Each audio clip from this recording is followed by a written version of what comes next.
الرحمن الرحیم خاصیات ابواب سبق نمبر 14 باب تفیل الخاصیات روون مخت تخاین نمبر تخلیط لغت میں ملانا تخلیط مانا دا یو شی بل سره گاډ واټ کی اصطلاح میں فاعل کا مفعول کو ماخذ کے ساتھ خلط ملط کرنا فاعل لګیا شي د مفعول روخلی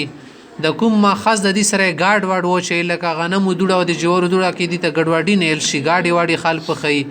د شیت شکی سره گاډ واډی کې لکه توای ذهبت الاناء میں نے برتن کو سنہرا کر دیا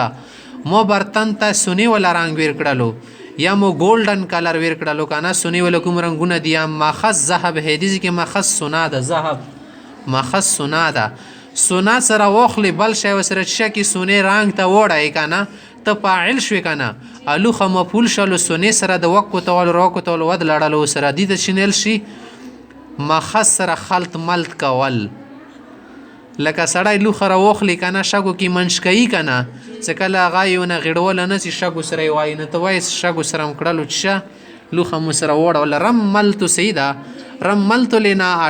لوخه مشګین کړلو تحویل لغت میں پھیرنا یشی اڑاول بل طرف ته اصطلاح میں فاعل کا مفعول کو ماخذ بنانا یا ماخذ کی طرح بنانا تحویل معنا دی چې فاعل لګیا شي کنه د مفعول روال یا خطینه ماخذ جوړ کی یا د ماخذ پر شان دی کی لکه تو نصرت زیدن میں نے زید کو نصرانی بنایا زید نه می انګریز جوړ کو کنه کولنګای می تنه جوړ کړل د خمار نشو پات انګریزي ګل شو نصرت زیدن نصر ينصر تنصير کا معنی ہے کسی کو انگریز بنانا دوسرا سن لے خیمت الرداء میں نے چادر کو خیمہ بنایا ټیکری نه خیمه جوړ کړل خیم یخیم تخیم معنی خیمه جوړول قصر لغت میں چھوٹا کرنا یوشی وڑا کول انحصار کول یوشی بنی مختصر کول اصطلاح میں اختصار کی غرض سے مرکب کا ایک کلمہ تفعیل سے بنا لیا جائے اصطلاح کی د قصر معنی دا ده کنه س د لندولی د پاره دی وی خبري ورکولی د پاره یو مرکبه کلمه وی ډبل وی خو ته چې کی باب تفعیل ته وړه یغه سنگل کلمه جوړ شي ډبل نه وړي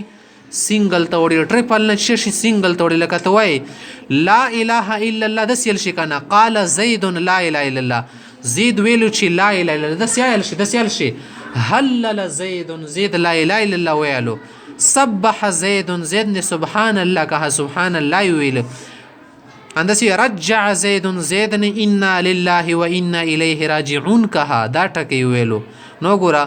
کلمی مرکب وی کنا مرکب شاید مرکب ترکیب دا کنا دا د شکل باب تبیل توڑل مفرد ونه جوړ شول سنگل کلمه ونه وګرځیدله